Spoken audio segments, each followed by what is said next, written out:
All right, hello friends, welcome to यार्स के YouTube channel. मेरा नाम है आयुष राठी और ये हमारा ट्रिक्स एंड चीट कोड्स का एक और नया एपिसोड है जिसमें मैं आप लोगों के सामने क्वेश्चंस लेने वाला हूं। Previous year questions Maharashtra CET के पीसीबी वाले बच्चों के लिए, जो मेडिकल के हमारे पास में महाराष्ट्र सीईटी के अंदर में एग्जाम्स होते हैं। काफी डिमांड आ रही थी मेडिकल वाले बच्चों के लिए कि बायोलॉजी के ऊपर में ट्रिक्स दिखाइए, है ना, और मेडिकल वाले क्वेश्चंस लेकर के, मेडिकल के एग्जाम के क्वेश्चंस लेकर के ट्रिक्स दिखाइए। तो मैं यहाँ पर आप लोगों के लिए, आप लोगों के डिमांड की वजह से महाराष्ट्र सीईटी के पीसीबी के क्वेश्चंस लिया हूँ, प्रीवियस ईयर क्वेश्चंस, और उसमें हम लोग यहाँ पर ट्रिक्स एंड चीट कोड्स देखेंगे। तो जितने भी स्टूडेंट्स हैं महाराष्ट्र सीईटी का पीसीबी वाला एग्जाम देने वाले हैं, जल्दी से इस वीडियो को लाइक करके चैनल को सब्सक्राइब करके यार स्क्वाड का हिस्सा बन जाओ। उम्मीद करते हैं कि आपको वीडियो पसंद आएगी।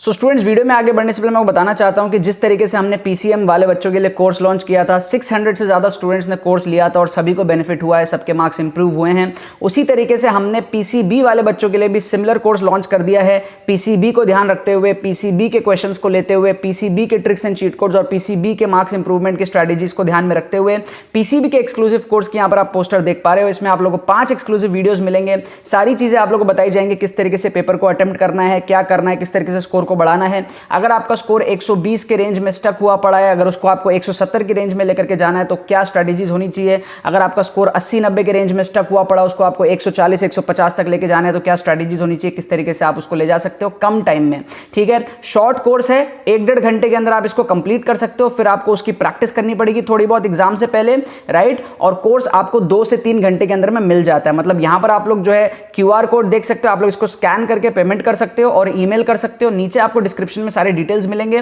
अगर आपको पेटीएम, फोन पे, गूगल पे ये सारे नंबर्स चाहिए, वॉलेट नंबर्स आपको अगर चाहिए आपको पेमेंट करने के लिए, तो आप लोग इस व्हाट्सएप नंबर पे मैसेज करके वॉलेट नंबर ले सकते हो। इस नंबर पे पेमेंट नहीं करना है, राइट, इस पे नहीं करना है, आपको मैसेज करके वॉलेट नंबर ले करके पेमेंट आपको करना है और फिर आपको स्क्रीनशॉट जो है भेजना है। तो डिस्क्रिप्शन में आपको लिंक मिल जाएगा, डायरेक्ट व्हाट्सएप मैसेज लिंक मिल जाएगा, उस पर क्लिक करोगे आप डायरेक्टली हमारे टीम को व्हाट्सएप कर पाओगे और उसके बाद में पेमेंट डिटेल आपको इमीडिएटली मिल जाएगा। उसको पे करके आपको स्क्रीनशॉट मेल पे भेजना है हमारे, और आपको 2 से 3 घंटे के अंदर में कोर्स मिल जाएगा। 1-2 घंटे के अंदर में आप उस कोर्स को कंप्लीट भी कर लोगे और उस चीज को जल्दी से जल्दी अप्लाई करके आप लोग अपने एग्जाम्स में अच्छा स्कोर कर सकते हो।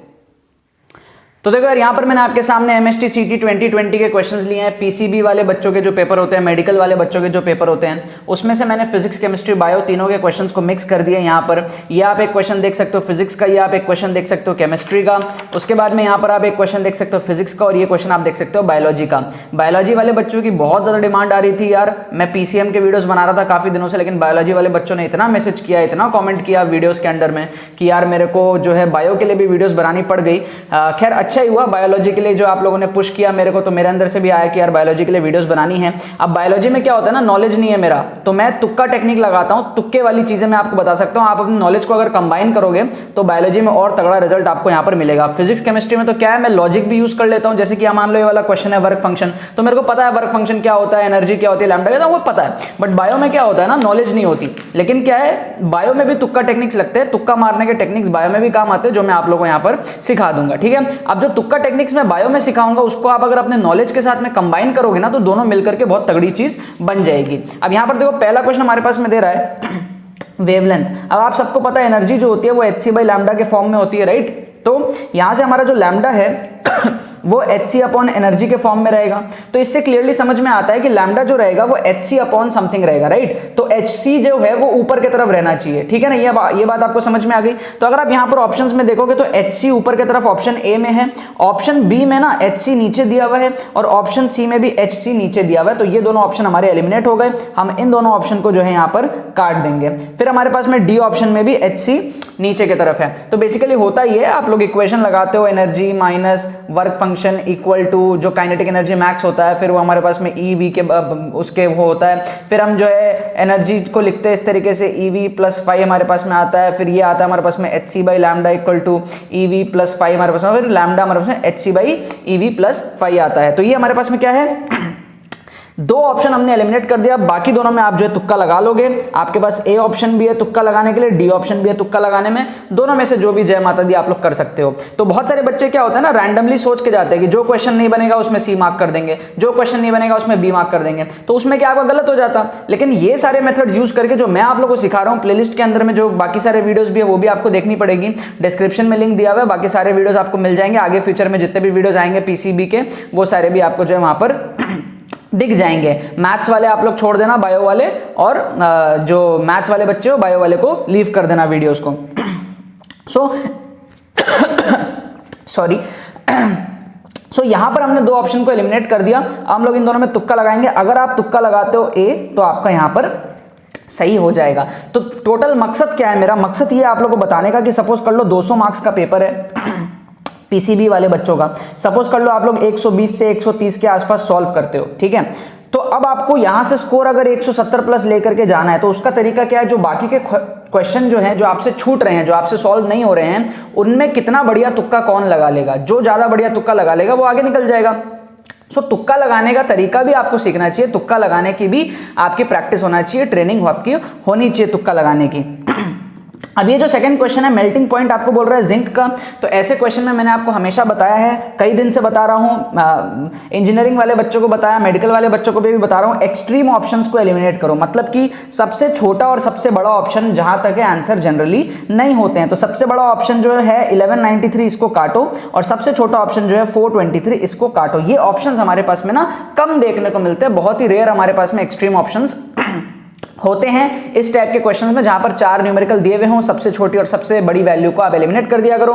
क्योंकि साइकोलॉजी वाली बात है, अगर आप भी टीचर होते और आप भी क्वेश्चन बनाते हैं और अगर आपको आंसर पता होता 7 है तो आप ऑप्शन को 7 से स्टार्ट नहीं करते। आप साइकोलॉजी वाली बात है, आप 5, 6, 7, 8 रखते या फिर 6, 7, 8, 9 रखते, ऐसे ही ऑप्शंस आप रखते। सपोज आप टीचर हो, आपका आंसर आया 20, अब आप ऑप्शन बना रहे हो तो आप ऑप्शन को क्या रखोगे? 10, 20, 30, 40 ऐसा ही ना रखोगे, या फिर 20, 30 नहीं। ये होता है हमारे पास में जनरली क्या होता है, जो भी आंसर करेक्ट होता है उसको हम बीच में डालते हैं। हम जो भी टीचर क्वेश्चन बनाता है बच्चों को कंफ्यूज करने का ट्राई करता है, वो नहीं चाहता उसको एकदम अलग से आंसर दिख जाए, तो कहीं ना कहीं बीच में खिचड़ी पकाने का ट्राई करते हैं। साइकोलॉजी वाली बात है, तो इसीलिए क्या होता है जो एक्सट्रीम ऑप्शंस है वो जनरली काम नहीं करते हैं। बाकी दोनों में जो आपके पास में 473 है और हमारे पास में 692 है, इन दोनों में आप जो एक तुक्का लगा सकते हो। अगर आप यहाँ पे तुक्का लगाते हो 692 तो ये आपका सही हो जाएगा। गूगल करोगे अगर आप तो आपको ये सेल्सियस में वैल्यू कम दिखेगी, 400 के समथिंग दिखेगी, 419, 420, लेकिन ये आपको कन्वर्ट करना पड़ेगा केल्विन में, तो आपका 692 यहाँ पर करेक्ट आंसर आएगा, ठीक है ना। तो कोई बच्चा अगर गूगल करेगा तो सोचेगा कि सी आंसर है, लेकिन नहीं, वो केल्विन में कन्वर्ट करने पर ये आंसर है डी। अच्छा, अब इन दोनों क्वेश्चन में शानदार तुक्का टेक्निक हम लोग देखेंगे, मतलब बिना क्वेश्चन पढ़े कैसे तुक्का लगाना है। फिजिक्स का क्वेश्चन ये रहा, बायोलॉजी का ये रहा। बायोलॉजी तो खैर मेरे को नॉलेज भी नहीं है तो बिना नॉलेज के ही लगाऊंगा, और यहाँ पे नॉलेज है तो भी नहीं लगाऊंगा। मतलब तुक्का कैसे लगाना है ध्यान से देखो, सिर्फ ऑप्शंस को आप देखो और साइकोलॉजी समझो। आप अगर ध्यान से देखोगे तो फर्स्ट ऑप्शन में आपको YAL Young's modulus area length 3 term दिए हैं, बाकी किसी में भी आपको 3 टर्म ऐसे नहीं दिए हैं। इसका मतलब ये आंसर नहीं हो सकता। क्यों समझ रहे हो? क्योंकि अगर 3 टर्म वाला आंसर होता ना तो वो टीचर जो क्वेश्चन बनाया है वो और भी ऑप्शंस में 3 टर्म देता, क्योंकि वो तो आपको कंफ्यूज करने का ट्राई कर रहा है ना, राइट। तो वो जानबूझ के सेम ज्यादा ऑप्शंस देता है। तो ये एक ऑप्शन हटके है, तो ये ऑप्शन होने के चांसेस हमारे कम है। और अगर आप ध्यान से देखो तो यहां पर आप अगर एरिया को देखोगे तो एरिया आपको यहां पर ऊपर दिख रहा है, एरिया आपको यहां पर ऊपर दिख रहा है, एरिया आपको यहां पर ऊपर दिख रहा है, लेकिन ये क्या, एरिया यहां पर नीचे दिख रहा है। तो इसका मतलब ये वाला ऑप्शन आपका जो है ये सही नहीं होगा।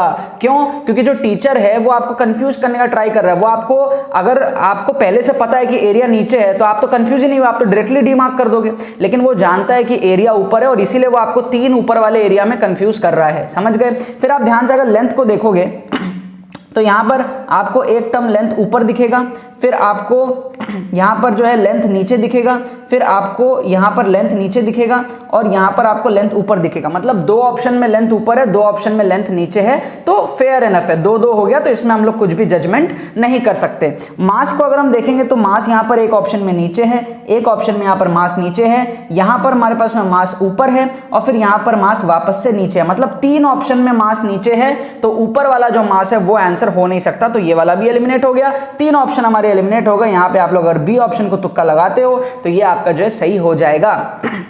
साइकोलॉजी समझो, हमने जिस भी टीचर ने क्वेश्चन बनाई है उसके दिमाग से खेलने का हमने ट्राई किया, वो हमारे दिमाग से खेल रहा था, इसीलिए वो सेम ऑप्शन 3-4 रख रहा था। तो उससे क्या हुआ, चौथा ऑप्शन एलिमिनेट हो गया। जैसे कि उसने 3 बार एरिया ऊपर दिया तो चौथा जो एरिया नीचे वो एलिमिनेट हो गया। उसने 3 बार डबल के टर्म दिए, एक बार उसने ट्रिपल टर्म दे दिया, YAL तीनों का मल्टीप्लाई कर दिया, तो हमने इसको भी एलिमिनेट कर दिया। फिर उसने क्या करा, लेंथ को तो बराबर रखा था, हम कुछ कर नहीं पाए। मास को उसने यहाँ पर मास, यहाँ पे मास, यहाँ पे मास, यहाँ पे उसने मास ऊपर कर दिया। इसका मतलब ये वाला जो मास ऊपर है ये भी आंसर नहीं है। साइकोलॉजी के साथ खेलो, जो टीचर क्वेश्चन बना रहा है उसके दिमाग को पढ़ने का ट्राई करो, आपको बहुत ज्यादा मजा आने वाला है, राइट।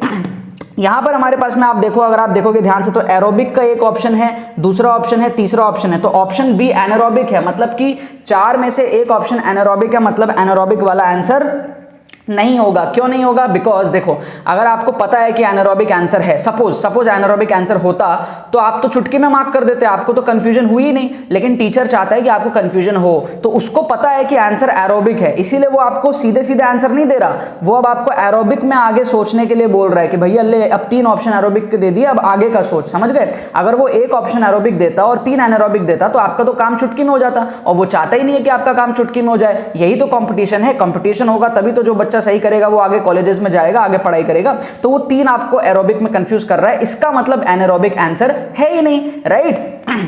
उसके बाद में आप देखो, आप high CO2 high CO2 high CO2, तो वो 3 हाई CO2 में आपको कंफ्यूज कर रहा है, क्योंकि उसको भी पता है हाई वाला आंसर है, तभी वो 3 हाई में कंफ्यूज कर रहा है। अगर उसको लो पता होता ना तो 3 लो में आपको कंफ्यूज करता, या 2 लो कम से कम देता, बट उसने एक ही लो दिया क्योंकि उसको पता है यार लो से फर्क नहीं पड़ता, बच्चे को हाई पता है, वो हाई में 3 में आपको कंफ्यूज कराना चाह रहा है। वो नहीं चाहता आप जल्दी से, वो चाहता है कि आप एंड तक जाओ, समझ गए। तो इस बेसिस पर हम कह सकते हैं कि लो वाला हमारा आंसर नहीं होगा, तो हम ये वाला ऑप्शन डी को भी एलिमिनेट कर दिए। अब इसके बाद में वो क्या देख रहा है, लो लाइट यहां पर दे रहा है, और बाकी तीनों में enough light enough light enough light दे रहा है। अब वो ये बात भी जानता है कि आपको पता है एनफ लाइट है, लेकिन अब वो 3 एनफ लाइट में आपको कंफ्यूज कर रहा है कि भैया अगर आपको कोई एक भी पता होगा, सपोज आपको एरोबिक पता है और उसने अगर एक ही ऑप्शन दिया होता तो आप तो मार्क कर लेते। अगर आपको हाई CO2 पता है, अगर आपने उसने आपको एक ही ऑप्शन दिया होता आप तो मार्क कर देते। यहां पर अगर उसने एनफ लाइट में कोई एक ही ऑप्शन दिया आप तो मार्क कर देते, बट वो आपको कंफ्यूज करने के लिए 3 एरोबिक दिया, 3 हाई दिया, 3 एनफ दिया। लेकिन आप लोग मेरे स्टूडेंट हो, आप लोग इतने ज्यादा चालाक हो कि आप लोग मेरे से ये चीज सीख गए कि उसने 3 एरोबिक दिया तो एरोबिक में आंसर होगा, 3 हाई दिया तो हाई में आंसर होगा, और 3 उसने एनफ दिया तो एनफ में आंसर होगा, तो लो लाइट वाला आंसर नहीं होगा। अगर लो लाइट वाला आंसर नहीं होगा तो हम लोग इसको भी जो है एलिमिनेट कर देंगे, फिर एक ही ऑप्शन हमारे पास में बचता है तुक्का लगाने के लिए, ऑप्शन सी, और ये हमारा सही हो जाएगा।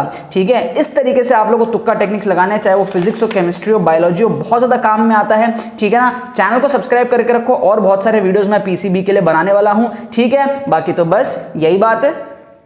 तो यार आई होप आपको ये ट्रिक्स पसंद आए होंगे। ऐसे ट्रिक्स MST CET के एग्जाम में बहुत ज़्यादा अप्लाई होते हैं। आप लोगों के लिए प्यारा सा एक एक्सक्लूसिव मेंटरशिप कोर्स बनाया है, जिसमें आप लोगों को ये सिखाया जाएगा किस तरीके से कम टाइम में आपको स्कोर को अपने इंप्रूव करना है। अगर आपके 110 120 के रेंज में आपके स्कोर आ रहे हैं तो उसको किस तरीके से आपको इंप्रूव करना है। यहाँ पर आप लोगों को व्हाट्सअप नंबर दिख रहा होगा। देर ना करते हुए जो भी स्टूडेंट स्टक हुए पड़े, जिनको स्ट्रैटेजी नहीं समझ में आ रही किस तरीके से स्कोर को इंप्रूव करना है, क्या ट्रिक्स वगैरह किस तरीके से लगते हैं, तो यहाँ पर आपको व्हाट्सअप नंबर दिया हुआ है, डिस्क्रिप्शन में सारे डिटेल्स हैं। इस व्हाट्सअप नंबर पर आप लोग मैसेज करके पेमेंट डिटेल ले करके पेमेंट करके आप हमें स्क्रीनशॉट मेल कर सकते हो। आपको 2 से 3 घंटे के अंदर में कोर्स मिल जाएगा, और 1-2 घंटे के अंदर में आप उस कोर्स को कंप्लीट करके उसको अप्लाई करके जो है अपना स्कोर को इंप्रूव कर पाओगे। ठीक है, बाकी तो बस बहुत बहुत धन्यवाद इस वीडियो को देखने के लिए। बने रहिए यार।